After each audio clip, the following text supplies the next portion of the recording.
Nearly every day for 5 years, I would go out on Wires rescues, driving hundreds of kilometres a week with no support from Wires.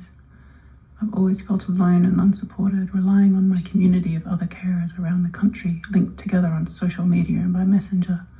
So many of us in the same boat, battling to save our wildlife. And it is a battle from the minute you step out of your car to rescue an animal. The horrific injuries and suffering we see on a daily basis is unfathomable.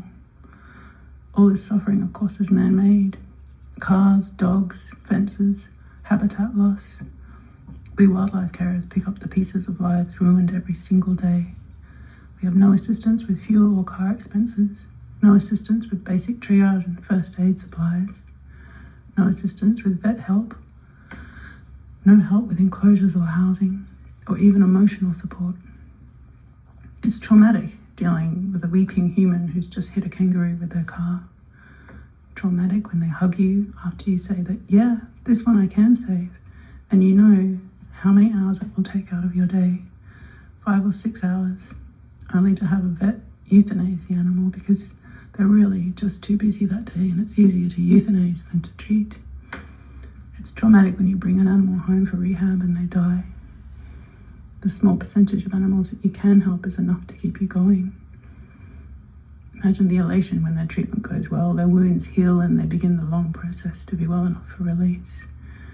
Every animal has several hours a day spent on them. There's vet visits, wound treatment, massage, physio, and basic husbandry.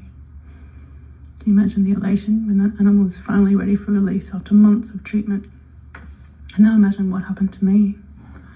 With no warning, Wires unexpectedly turned up at my house with the RSPCA in tow to charge me with animal cruelty for doing the very thing that is set out in their charter to provide. The very thing the Office of Environment and Heritage, our governing body, sets out in their code. Imagine the trauma of having those animals you work so hard to save taken away from you on the cusp of their release, and all you hear for months afterwards is rumours that those animals were euthanized. For weeks after, the fear and trepidation of just being in my own home, feeling unsafe and vulnerable. I can't sleep. I go over and over everything in my head and I can't work. An acquaintance in a car turns up unexpectedly and my heart starts hammering and my chest tightens and I see black and my stomach heaves. I go out a lot because I feel safer away from my home.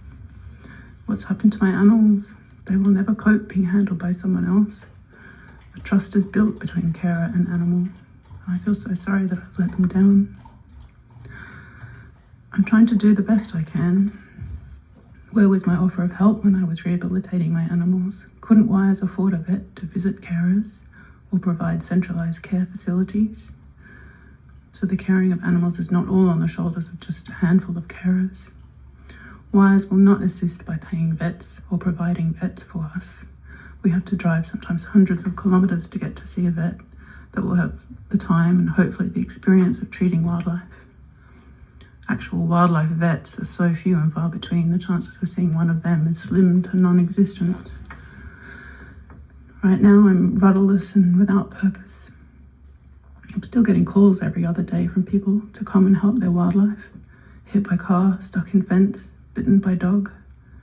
How can I help those animals if the very organisation that I volunteered for wishes them dead? I resigned from Wires. I thought I'd take a break, but my phone doesn't stop and I know I'm the right person for this job that I do.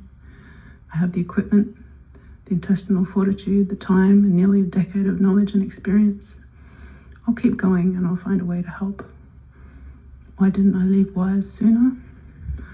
I keep thinking they would one day help us carers. I thought money might change them for the better, but how wrong I was.